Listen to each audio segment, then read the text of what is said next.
ever get that feeling where your English is perfectly understandable, but it just doesn't quite have that that casual rhythm? Yeah, like you hear from native speakers, it sounds maybe a little stiff. Exactly. Like Yeah. it's missing that little something that makes it sound, well, natural.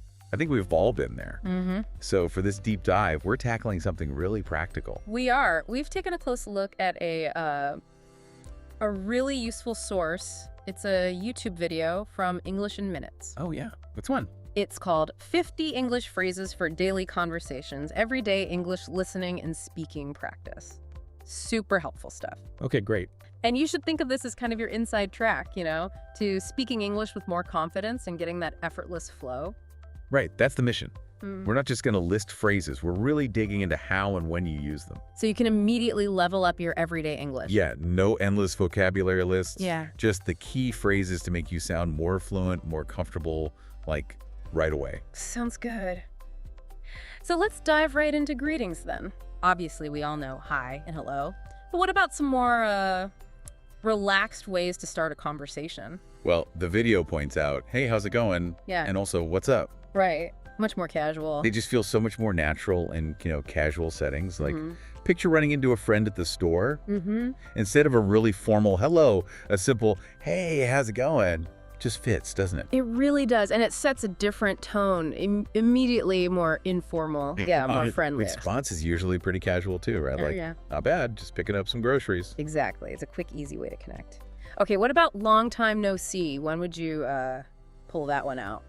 Long time no see. That's perfect for those, like, unexpected reunions. right. You bump into someone you haven't seen in ages, maybe an old classmate or something. Uh, The video suggests saying, hey, long time no see. How have you been? It just acknowledges that gap in time, but in a warm way. That makes sense. And what's interesting is how these greetings signal the kind of relationship or maybe the formality level you want right from the start. Yeah, a casual greeting implies you know each other reasonably well or want to be friendly. Okay, shifting gears a little bit. How do we move beyond just the standard, how are you? Like when asking how someone's doing. Good point, because how are you can sometimes feel like just politeness, not a real question. Totally. The video highlights more relaxed options, things like, how are things, or how is everything? Okay, those feel a bit more open-ended, don't they? Like they invite a slightly more detailed answer. Yeah, exactly. You might ask, so how are things going with that new project you started? Or how's everything with the family?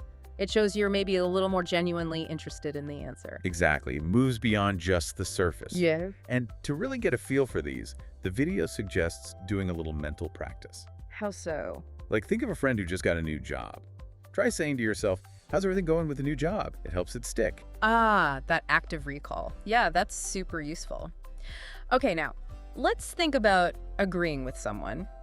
We all say yes, obviously. Right. But what are some ways to sound a bit more expressive? Give it a bit more punch. Oh, exactly. And that's so true.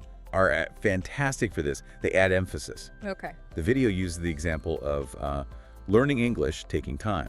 Yeah. Responding with, exactly, it really does take consistent practice, adds more weight than just yes. Right. Or the classic complaining about hot weather example. Instead of just, yes, it is hot, you could say, oh, that's so true. I'm absolutely melting. Totally. It injects a bit of your own feeling into it, makes it more relatable. Yeah. Think about this. Someone says, weekends are just too short. How could you agree using one of these? Maybe totally. Or that's so true. Yeah, totally. They fly by. See how that adds a bit more personality. It does. Now, what about when you hear something that surprises you or Oh. something that really sparks your interest? Okay. This is where you can show some real, emotion. Right. Phrases like no way and you're kidding are perfect for showing surprise. Classic examples. The go-to example is always hearing someone won the lottery, isn't it? No way, that's amazing.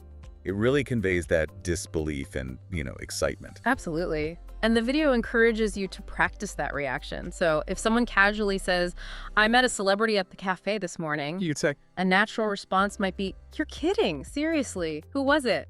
It keeps the conversation flowing and shows you're really listening. definitely keeps it going. Yeah. Okay, let's switch to those moments when you need to ask for a favor or make a request. Politeness is key here, right? Absolutely. Instead of just a direct, maybe blunt command, the video highlights softer approaches. like, can you do me a favor? And would you mind helping me out? These phrases show you're considering the other person's time and effort. Right. Asking, can you do me a favor and just glance at this email? Sounds so much better than just look at this email. Worlds better. And would you mind if I borrowed your charger for a bit? Is much more courteous than give me your charger. Definitely. The video gives a good practice scenario too. Needing help moving a heavy box. Yeah. Saying out loud, excuse me, would you mind giving me a hand with this box? It's heavier than it looks. Reinforces that polite phrasing. Good one. Okay, now let's flip it. What about offering help? What are some natural ways to do that?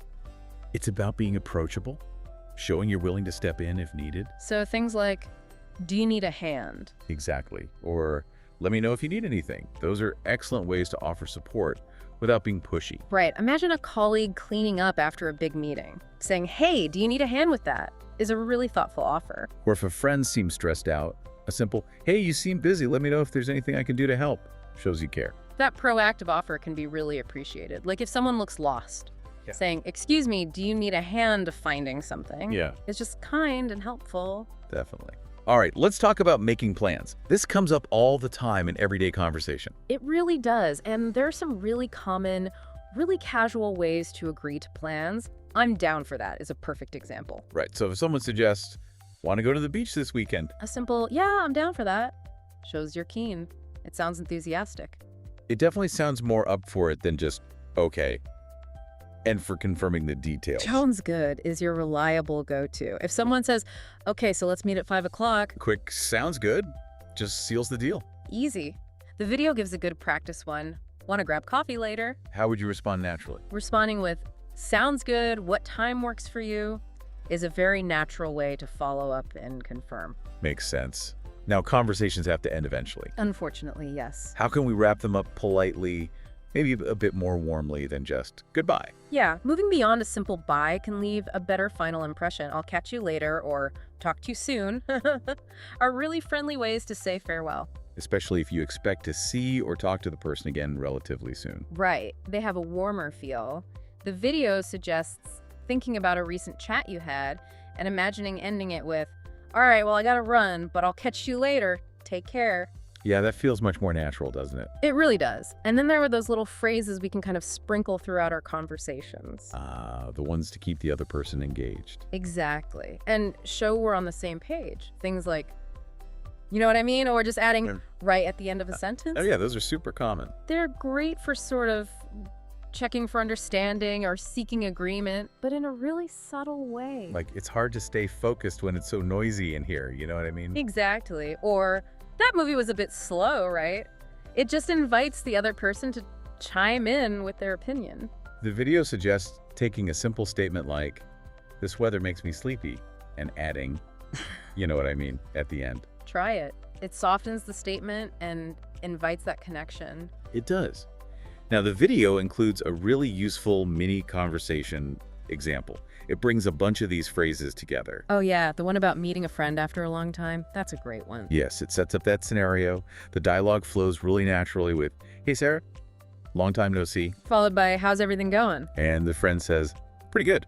Just been really busy with work. Then the first person says, yeah, same here. It's been nonstop, totally exhausting. You know what I mean? And the response, exactly. We definitely need a proper catch-up. And it wraps up with, well, let's do that soon, and sounds good, talk to you later. It's such a perfect little snapshot of how these phrases just weave together naturally. What's key there is seeing they aren't isolated bits. They work together, they create a more fluid, more relatable conversation. Absolutely. Okay, now let's delve into expressing emotions and opinions, starting with the positive stuff. Good news. Right. When you hear good news, instead of just like, good, try using phrases like, I'm so glad to hear that. That's awesome. Yeah. These convey genuine positive feeling. So if a friend tells you they got that new job they wanted, responding with, oh, wow, that's fantastic, I'm so glad to hear that, is much more engaging, much warmer. The video encourages practicing this. Like, someone shares they passed a big exam, you could say, that's awesome, congratulations. It's about adding that extra layer of feeling, you know? Oh, yeah. Making your response match the good news. Now, what about the flip side? Bad news. Yeah, important to respond with empathy here. That's too bad, and I'm sorry to hear that, are good starting points. They show sympathy. Oh?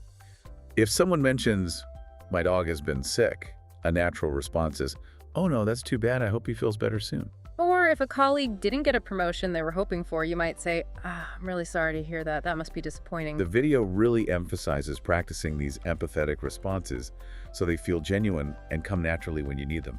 Definitely. And showing you understand, or at least sympathize, is so crucial for building connection. Which brings us to phrases like, I get it, and I know what you mean. Incredibly useful, these ones. If a friend says, I'm feeling really stressed with this deadline, responding with, yeah, I totally get it, it can be really intense, creates that connection. Those little acknowledgments make such a difference.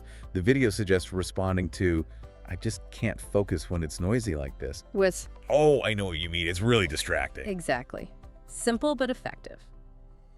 Okay, now what happens when you don't quite catch something? Or you need clarification? Yeah. Need to ask politely, could you say that again? Or what do you mean by that? Are good ways to do this. Right, without making the other person feel unclear or anything. If someone's speaking really fast, a simple, sorry, could you repeat that a little slower? Works perfectly well. Or if they use a word you don't know. Sorry, I'm not sure I follow. Could you explain what you mean by that word? It shows you want to understand. The video encourages just practicing, saying, sorry, could you say that again? Out loud so it feels comfortable to use when needed. Good tip. Okay, let's talk about those little pauses in conversation. We all need them sometimes to think. Yeah, how do you do that without it feeling like awkward silence? That's where filler phrases like, let me think, or, well, can be really helpful. Yeah. If someone asks you, say, about your favorite movie, and you need a second, you might say, favorite movie, let me think. That's a tough one. They just buy you a little thinking time and sound more natural than just a long dead pause. Exactly. The video suggests trying to incorporate, it kind of depends, I guess, into a response. It softens it, sounds less abrupt. Right. Okay, now what about when you want to suggest something? Casually friendly way. How about, and why don't we? Are your absolute go-to phrases here. So if you and a friend are trying to decide what to eat, You could say, how about we try that new pizza place? Or why don't we just see what's in the fridge? they feel much more collaborative, less like you're telling them what to do. Totally. The video encourages practicing by suggesting music. How about putting on some upbeat music? Simple enough. And then there are times when you need to smoothly change the topic. The art of the transition. That's where phrases like, by the way, and speaking of that, come in super handy. Right, they let you shift focus without it feeling completely random or jarring. For example, you're talking about work, and then you say, by the way, did you see that documentary last night? Or, we were just talking about travel. Speaking of that, have you booked your summer holiday yet?